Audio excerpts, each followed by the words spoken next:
You just can't move it. You just cannot move Tommy Stewart. Just can he outrun Stewart? Knew that he couldn't. Stewart getting forward and banging it home. His first goal in footy. In favour, Stewart! Stand and deliver and stand on your feet for Tom Stewart. The fair highlight reel, the 5-time All-Australian, 2-time best and fairest, the best number 40 pick ever in the history of footy. Tommy Stewart's joined us in the studio. Welcome, Tommy. That's number 40. I think Gary Ablett Jr. was number 40, so... It's father-son. Yeah, well, I won't take that. Doesn't count, father-son. I actually had a look at your draft. Nick Larkey was taken at pick number 73, so I don't know what they were doing during that draft. Hey, thanks for coming in after a big day at the MCG. A bit of a weird one. You got whacked in the head first off. Did you have the HIA test? No, I didn't. Big Marb's got a nice free run and jump and smacked me in the base of the neck, so just had to get it all ticked off on. And, strange day with the lightning delay and all the like, so... Talk us through that, the logistics of it. So when did you get told? How long did you get told you were going to be off for? And then what did you do in the interim?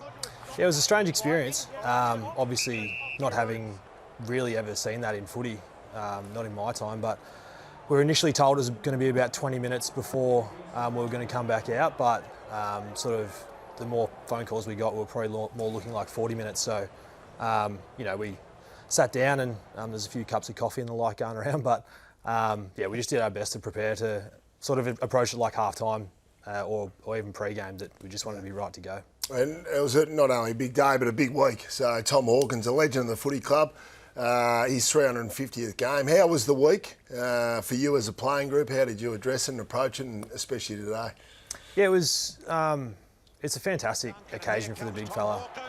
I think if anybody inside our footy club, you talk to them about Hawk, it's never really about him. It never has been about him, and the plaudits that he receives are probably, I still think, underrated. His career's been absolutely enormous. Not only the way that we play the game, obviously such a beacon for us, but the people we try and be off the field as well. He's such a fantastic person in the community, and the way he holds himself is really first class. Where were you, mate? He holds himself better than Yeah, not me, mate. Not me. I wasn't signing up for that one. I had the sore neck already, so I didn't want to have big Hawkey on the traps. Mitch has been working out to take the left side there. Well, Blitz was supposed to stand behind him just in case he went backwards. Look at Mitch. He looks like a weight. He's got the wobbles up. Well, it was won't very, come up very next funny. week. No, he Very won't funny. come up at all. For your observations, Tom Hawkins had 4 All-Australians in his 30s.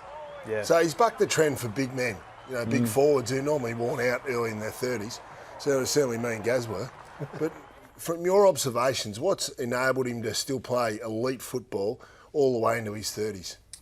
Yeah, I think the best thing with Hawk is his continuity with his training. Like, prior to last year with his foot, he rarely missed. I think, unless he was being managed by the coaches, obviously due to his age, he was just so consistent with his training loads, and he was so willing to just be on the track. And I think that's the one thing that I've learnt from him, is there's nothing like actually training and being in those positions and giving yourself exposure to those loads. And he's really first class. He's always coaching, and he's always helping with the craft of the young boys, forwards and backs, just about controlling space and opening up pockets. And I think we see that every single week. Just the craft and the nous that he has in the game is absolutely brilliant. Tell us about your craft. We're fascinated with the way, because these guys are a bit more We hate modern. to play on him, Gaz. Well, halfback flankers back in our day used to play on someone. Now this is not your fault. But you can tell us how it all unfolds. Do you primarily have a man that you're responsible for, or is it the idea to free you up as quickly as you can? Because I've done all of your games over 10 years, and you're the first one I watch, and within 3 minutes you're sitting on your own. I go, what the hell are they doing? I think it's sort of changed over time. I think early in my career I was sort of that player on the resting mid that would go forward, the Bontempellis, the Fifes and the Dusties and the like. And then as I sort of grew with experience and started to back myself a bit more, the peel off and intercept marks have just become something that I really back myself in with. I was never the tallest as a junior. I was sort of a mid forward type, but I always sort of felt I had pretty good hands. So I just backed myself in to win contests, and if blokes are trying to take me to positions that I don't find dangerous, I'll just let them go. And I've got the support of so many great teammates who allow me to play that way. In the like in the right now, the Jack Henrys, the Jake Colajasnys, Sam DeConings, you know, in the past, Harry Taylor, Tom Lonergan, Andrew Mackie, those blokes allow me to play my game now. So, and they just have so much faith in me to get the job done and get over and help wherever I can. So obviously the intercept possessions and winning contests is a big part of that, but a couple of edits from today that I want to run through with you to ask, how did this come about? Do you educate yourself as you went along? How much of it's coaching? But first one is just pretty basic. You're on the wing here. Watson is your direct opponent. He's actually sliding across, you know, far right now. This one, you just let him go you let him go skinny. You're protecting the corridor a little bit, just waiting for a little bit of help, just a bit of delay. Yep. And in the end, it's a ruckman with ball in hand, so you're probably perceiving that as well. But it gives a chance for Jez to get across and intercept Mark. The next one is probably, you're not going to find yourself in this position much, but you knew you had to delay. Yeah. But then at the same time, you got a bit of luck there, but you still had to put a very experienced player in two minds. Where do you, like, is that just instinctive? Is it coached? How does that come about? I think in the last instance with Punky, we, as a defensive group, and James Kelly's been really good at this, is if you sort of faced it with those scenarios where, you know you've got somebody in the goal square, but the player with the ball has a bit of space as well, you sort of almost wait for them to bounce the ball or make their decision before you sort of strike. So I was just trying to do that where I could. I knew I think I had DK or Jack on the fat side rolling through, so I was waiting to see when Bruce would take his eyes off me or you'd look to the ball, and then I sort of wanted to make that really fast decision So to make him make a decision, yeah. And then there's a bit of instinct in that too, Yeah. you know. I think there's a range of unbelievable defenders who might roll back to Lewis and make Bruce kick over his hands, or again, it's the same sort of craft where you're just trying to make the ball carrier make a decision or at least force his hand into doing something like that. You've naturally showed tremendous leadership, but have you felt the need for greater leadership or wanting to step up even more in the transition of this group? Because you won the premiership in 22, and then last year you missed finals, so you think, oh, geez, is this Geelong list tipping over? But early on in this season, we're starting to think, oh, geez, they're going to be contending again, and you're a big part of that. Yeah, I think the leadership stuff never really came naturally to me, and then I was surrounded by so many fantastic players who I learnt so much off, not only from a playing perspective, but as I was alluding to before with Hawke, just the way that they held themselves in the community and the things that they valued. It was hard not to follow that and then sort of bring my own spin to it as well. You know, having had a different journey and having been experienced and exposed to some things that maybe some of these kids haven't been exposed to, I just wanted to educate where I could and just help as much as I could, because I'm just so grateful to be on this list. And as you said, it's a transition, or a transition, if you will, the last sort of 18 months, but we're fiercely just ready to just compete. And would captaincy be an aspiration for her, or the captain? It's an interesting question, because it's not something that I've said this before, I'm not going to change who I am to become the captain of the footy club. If the footy club believe that I'm the right person to lead the group, then I'll do my absolute best to fill that hole. But I think one thing that I have learnt, having been the vice captain for the last 4 years, is that there's so much help in our group, and we're unapologetic when we do say that. We've got probably 14 or 15 blokes who could lead the group, and we rely on those guys so much in the day-to-day and in the grunt work as well, helping where they can. And if there's things that we're missing, we ask them to speak up, and that's a real strength of our group. Something you mentioned, you said that your journey's been a little bit different. You're overlooked in a couple of drafts. You had an under-16 coach who didn't pick you in the under-16 squad in 09. But your journey through South Barwon. So ultimately, what has that taught you?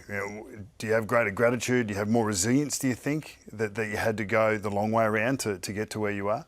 I think, the first point is the gratitude piece. I was very impatient when I did come into the league, because, being a 23, turning 24-year-old, I felt as though I had to make every post a winner. And there was a bit of anxiety filled with that, and there was, a bit of nerves about, if this doesn't go right, am I going to lose my spot? But I was so lucky that the club just allowed me to hold that role for at least 12 months and then sort of make it my own.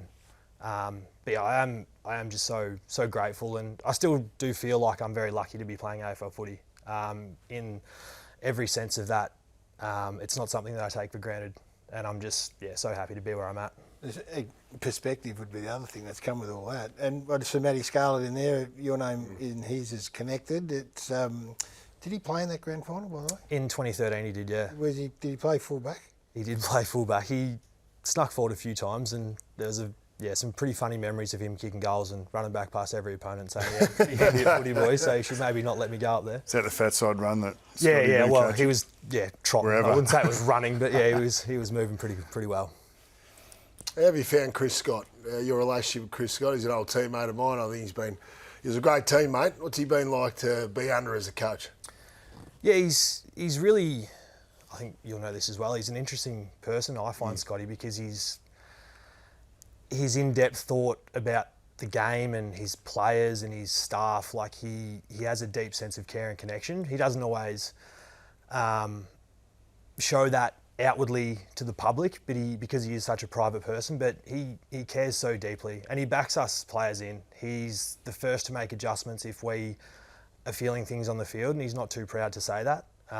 And he's been fantastic for me. He just gives me such great confidence in my game and autonomy outside of football as well to just do the things that I think are the best things for me. Because there is a feeling within the football community that it's a great place for veterans to go and play their football. Is that because Chris gives you that freedom? I think you have to earn it.